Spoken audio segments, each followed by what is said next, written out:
समितीचा, शिक्षक समन्वय समितीचा, शिक्षक समन्वय समितीचा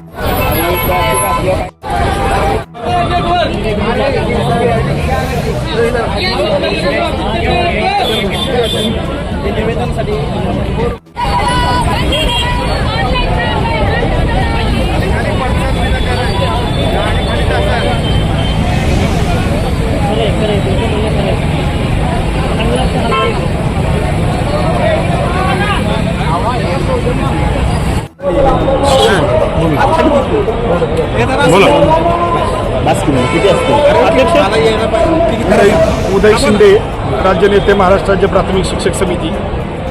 आज सातारा जिल्ह्यातील प्राथमिक शिक्षकांच्या बहुतांशी संघटनांनी शिक्षकांच्या प्रलंबित आणि न्याय प्रविष्ट मागण्यांसाठी आज या ठिकाणी मोर्चाचं आयोजन केलं।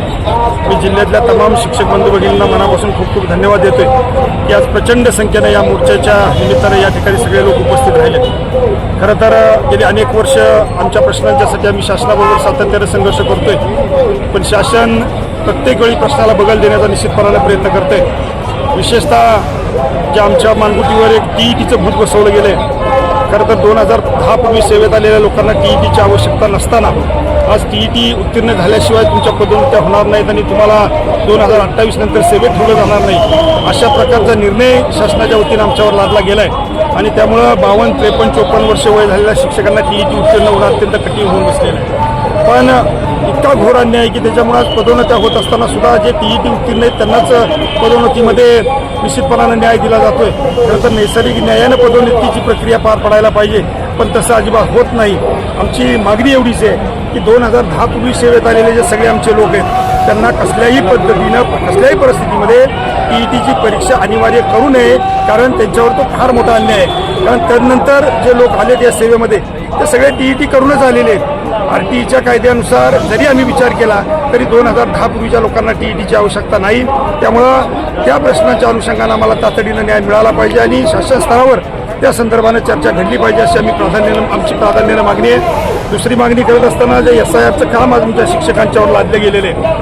आज इतकं कठीण काम आहे, एका महिन्यामध्ये 1 महिन्याचा कालावधी दिलेला आहे आणि या महिन्याच्या कालावधीमध्ये किमान आम्हाला 1200, 1300, 1400 लोकांच्या ऑनलाईन फॉर्म भरून नोंदी करून घ्यायची आहेत। एवढं कठीण काम आहे की जे कंटिन्यू 24 तास महिनाभर केलं तरी ते काम संपणार नाही। आणि इकडं मात्र शासन एकीकडे म्हणतंय तुम्ही शाळाही करा आणि हे कामही करा, तर हे काम होणे नाही आणि जर होत नसेल तर तुमच्यावर कारवाई केली जाईल अशा पद्धतीची धमकी महसूल खात्यामार्फत आम्हाला दिली जाते। या सर्व गोष्टीचा आम्ही आज खरं तर या ठिकाणी निषेध करतोय। हे काम महिन्याभरात तर पूर्ण होणारच नाही, पण अनेक ठिकाणी मी मगाशी सांगितलं संभाजीनगरमध्ये कालच संभाजीनगरच्या विभागीय आयुक्तांनी एक आदेश काढला आहे, जर कोण या कामामध्ये कुचराई करत असेल, जो हे काम करण्याचा प्रयत्न करत नसेल तर त्याला पोलिसांमार्फत अटक करून आणा, आपण त्याच्याकडनं काम करून घ्या। एवढी जर परिस्थिती या महाराष्ट्रामध्ये निर्माण झाली असेल आणि शिक्षकांच्याकडनंच ते काम करून घ्यायचं असेल तर हे दुर्दैव आहे। एकीकडे शाळा बंद ठेवायच्या, एका शाळेतल्या 4-4 शिक्षकांना SIRची कामं दिलेली तुम्ही शाळा बंदच पूर्ण। मी अभिनंदन करेन संभाजीनगरमध्ये काल साबळे नावाच्या सरपंचांनी एक आंदोलन केलं, मंगेश साबळे सरपंचांनी, की त्यांनी मागणी केली की हे काम शिक्षकांच्याकडनं काढून त्या वस्तुस्थिती जशी आज हजारो जागा आमच्याकडे रिक्त आहेत, हजारो पदं रिक्त आहेत। एका शाळेमध्ये 1-1 शिक्षकावर आम्ही 7वी पर्यंतचे वर्ग चालवतोय आणि इकडे जर हे काम करायचं असेल तर गुणवत्तेचं काय? आमचं जर असं स्पष्ट मत आहे, आम्ही तर हा प्रश्न लावून धरलेलाच आहे, पण आमच्याही बरोबर समाजातल्या सर्व मान्यवरांनी हा प्रश्न खरं तर लावून धरायला पाहिजे।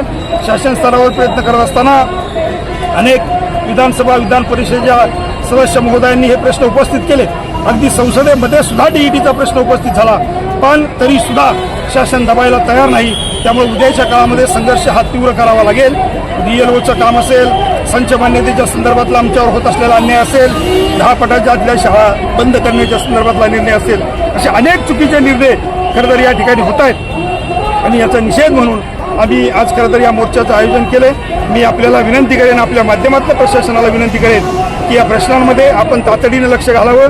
राज्यभरातल्या ज्या प्रमुख संघटना आहेत त्या संघटनांची बैठक बोलवावी आणि त्याच्यामध्ये या प्रश्नावर चर्चा करून ताबडतोब निर्णय घ्यावा आणि या महाराष्ट्रातला जो तणावयुक्त शिक्षक आहे तो तणावमुक्त शिक्षक करण्याचे प्रयत्न शासन स्तरावर व्हायला पाहिजेत, नाहीतर काही शिक्षक मानसिक रुग्ण बनण्याची वेळ आली आहे। आमच्याकडे 2-3 केसेस SIRचं काम करत असताना महाराष्ट्रामध्ये 3 शिक्षकांचा हार्ट अटॅकने मृत्यू झाला, तरी सुद्धा जर शासनाला याच गोष्टीचं गांभीर्य कळत नसेल तर उद्याच्या काळामध्ये हा संघर्ष रस्त्यावर उतरून अधिक तीव्र करण्याचं काम महाराष्ट्रातील हे सगळे शिक्षक संघटनांची सगळे पदाधिकारी आणि शिक्षक संघटना करतील आणि याच्यामध्ये समाजाला सुद्धा सामावून घेण्याचा प्रयत्न उद्याच्या काळामध्ये आम्ही निश्चितपणानं करणार आहोत. मी आपल्याला सगळ्यांना विनंती करेन की आपल्या माध्यमातून हा प्रश्न अधिक गतीनं उचलून धरावा आणि आम्हाला सगळ्यांना न्याय मिळवून द्यावा एवढीच अपेक्षा निमित्तानं व्यक्त करतो आणि शासनाचा या सर्व अन्यायकारक गोष्टीसाठी जाहीरपणे निषेध करतो आणि थांबतो. धन्यवाद. सर्वोच्च न्यायालयामध्ये ज्या कोर्ट केसेस झाल्या त्यावेळी सर्वोच्च न्यायालयाने या संदर्भात निर्णय देताना 2028पर्यंत आमच्या शिक्षकांना TET होण्यासाठी मुदत दिलेली.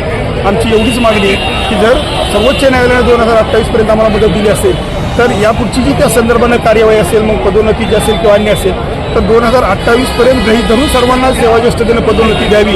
जर 2028पर्यंत आमचा शिक्षक TET झाला नाही तर त्याचं रिव्हर्सन केलं तरी आम्हाला हरकत नाही किंवा आर्थिक लाभ जर त्याला दिले तर त्याची रिकव्हरी केली तरी हरकत नाही. पण 2028पर्यंत अशा पद्धतीचे चुकीचे निर्णय शासनाने घेऊ नयेत. अगदी सुप्रीम कोर्टाच्या निर्णयाच्या अधीन राहू एवढी विनंती या निमित्तानं शासनाला आमची आहे. आज मोर्चा आम्ही काढलाय. खरं तर आमची अपेक्षा अशी होती शासनानं आम्हाला आज किंवा काल चर्चेसाठी बोलवणं अपेक्षित होतं पण शासनानं फार गांभीर्य शासनाला त्याचं दिसत नाही आणि जर येत्या 1-2 दिवसामध्ये या अनुषंगाने चर्चा झाली नाही तर उद्याच्या काळामध्ये मात्र निश्चितपणानं आज आम्ही शाळाबंद आंदोलनाचं आव्हान केलं आणि राज्यभरामध्ये जिल्हाभरामध्ये आम्हाला अत्यंत चांगला प्रतिसाद या निमित्ताने मिळालेला आहे आणि तरीसुद्धा जर शासनानं आमची दखल घेतली नाही तर उद्याच्या काळामध्ये सगळ्यांना बरोबर घेऊन समाजाला बरोबर घेऊन इतर तुमच्या प्रसारमाध्यमांनाही बरोबर घेऊन सगळ्यांना बरोबर घेऊन शासनाच्या विरोधामध्ये महाएल्गार पुकारण्याचं काम शिक्षक संघटनांच्या वतीनं निश्चितपणाने केलं जाईल. पण आम्ही न्याय मिळाल्याशिवाय थांबणार नाही एवढी भूमिका आमची निश्चितपणाने आहे. सिद्धेश्वर पुस्तके कोषाध्यक्ष अखिल भारतीय प्राथमिक शिक्षक संघ आज महाराष्ट्र राज्यातील सर्व संघटनांच्या समन्वय समितीच्या वतीनं प्रत्येक जिल्ह्यामध्ये या राज्यातल्या प्रलंबित शिक्षकांच्या प्रश्न आणि शासनाची अन्यायकारक धोरणं या विरोधामध्ये शासनाच्या विरोधात आवाज उठवण्यासाठी आणि शासनाचा निषेध करण्याच्या उद्देशानं संपूर्ण महाराष्ट्रामध्ये हजारोंच्या संख्येनं आज मोर्चे निघालेले आहेत. आज सातारा जिल्ह्यातील सर्व शिक्षक संघटना या मोर्चामध्ये सहभागी झाले. मी त्यांचं मनापासून स्वागत करतो आणि या मोर्चाला या राज्यातील किंवा जिल्ह्यातील प्राथमिक ग्रामीण भागामध्ये काम करणाऱ्या प्राथमिक शिक्षकांची चळवळ सुरू असून या शिक्षकांच्यावर अनेक प्रकारची अन्यायकारक GR काढले जातात, अनेक धोरणं राबवली जातात. आज या राज्यातला प्राथमिक शिक्षक अस्वस्थ आहे. अनेक शिक्षकांची आत्महत्या होत आहेत. अनेक शिक्षक मानसिक ताणतणावामुळे अपघात होत आहेत. अशा अनेक घटना या राज्यामध्ये शिक्षकांच्या बाबतीत होत आहेत आणि शासन मात्र आजपर्यंत या सर्व प्रश्नाकडे डोळेझाक करून जे अन्यायकारक निर्णय घेता येतील ते निर्णय घेत आहेत. मग आजपर्यंत जुनी पेन्शन योजनेच्या संदर्भात अनेक वेळा या राज्यातल्या सर्व शिक्षक संघटनांनी आवाज उठवला, अनेक वेळा मोर्चे काढले, आंदोलन केली, पण याही प्रश्नाला अजूनही शासन पातळीवर त्या प्रमाणामध्ये महत्त्व दिलं जात नाही. आत्ताच सांगितलं की SIRची कामं असतील, BLOची कामं असतील आणि सर्वात महत्त्वाचं प्रमोशन किंवा TET की आज ज्या वेळेला प्राथमिक शिक्षकांना तुम्ही नेमणूक देता त्यावेळी दिलेली नेमणूक आणि पुन्हा आज जर 58-50 वयाच्या दरम्यान जर त्यानं पुन्हा एकदा ती परीक्षा द्यायची म्हणलं तर अशा अन्यायकारक परीक्षा घेण्याचं काय गरज आणि कोणत्याही क्षेत्रामध्ये अशा प्रकारच्या परीक्षा नाहीत आणि शिक्षकांना वेठीला धरणं या राज्यातील प्राथमिक शिक्षकांना शिक्षक नोकरीतून घरी घालवण्याचं काम हे शासन करत आहे आणि म्हणून हे आंदोलन हा राज्यातल्या शिक्षकांचा आवाज, या जिल्ह्यातल्या शिक्षकांचा आवाज आपण आपल्या मार्फत शासनापर्यंत पोहोचवावा आणि मी आपल्या सर्वांचं पुन्हा एकदा तुम्ही आम्हाला या कामी मदत केली, सहकार्य केलं, तुमचंही आभार मानतो आणि मी थांबतो.